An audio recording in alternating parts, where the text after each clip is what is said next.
লক্ষ্মীপুরে বিপুল পরিমাণ দেশি বিদেশি অস্ত্রসহ ২ সন্ত্রাসীকে গ্রেপ্তার করছে যৌথ বাহিনী। বৃহস্পতিবার গভীর রাতে লক্ষ্মীপুর বেগমগঞ্জ সীমান্তবর্তী এলাকায় আলাইয়াপুর ইউনিয়ন থেকে তাদের গ্রেপ্তার করা হয়। জানা যায়, গ্রেপ্তারকৃতরা হলেন চন্দ্রগঞ্জ থানার দেওপাড়া গ্রামের কাজল ইসলাম সুমনের ছেলে মোহাম্মদ ইমরান ও বেগমগঞ্জ উপজেলার আলাইয়াপুর ইউনিয়ন ভগবতী গ্রামের আনোয়ার হোসেনের ছেলে মোহাম্মদ সজীব। তারা হত্যা, অস্ত্রসহ বিভিন্ন মামলার ওয়ারেন্টভুক্ত আসামি। এ সময় তাদের কাছ থেকে একটি বিদেশি পিস্তল, ১১টি পিস্তল অ্যামিনিশন, ২টি পিস্তল ম্যাগাজিন, ৪টি খালি কার্টিজ, ৪টি এলিস, ২৬টি শর্ট গানের গুলি, ৫৩টি আতশবাজি, ২টি ককটেল, একটি দেশীয় অস্ত্র ও একটি বিপি উদ্ধার করা হয়। চন্দ্রগঞ্জ থানার দায়িত্বপ্রাপ্ত কমান্ডার ক্যাপ্টেন আরমান হাবিব অপু বলেন, গোপন সংবাদের ভিত্তিতে যৌথ বাহিনী অভিযান চালিয়ে তাদের গ্রেপ্তার করা হয়। জিজ্ঞাসাবাদে তারা জানায়, জাতীয় সংসদ নির্বাচন বানচালের চেষ্টা ছিল তাদের।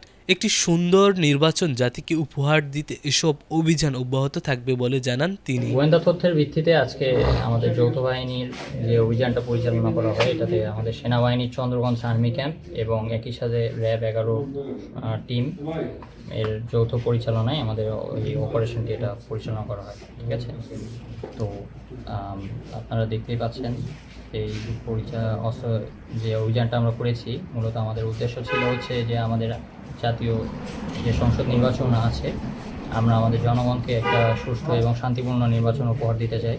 তো সেই লক্ষ্যে আমরা যত প্রকার এসব অবৈধ অস্ত্র এবং গোলাবারুদ যা আছে তার বিরুদ্ধে আমরা এই অভিযানটি পরিচালনা করি এবং আমরা এখানে ২ জন শীর্ষ সন্ত্রাসীকে গ্রেপ্তার করি।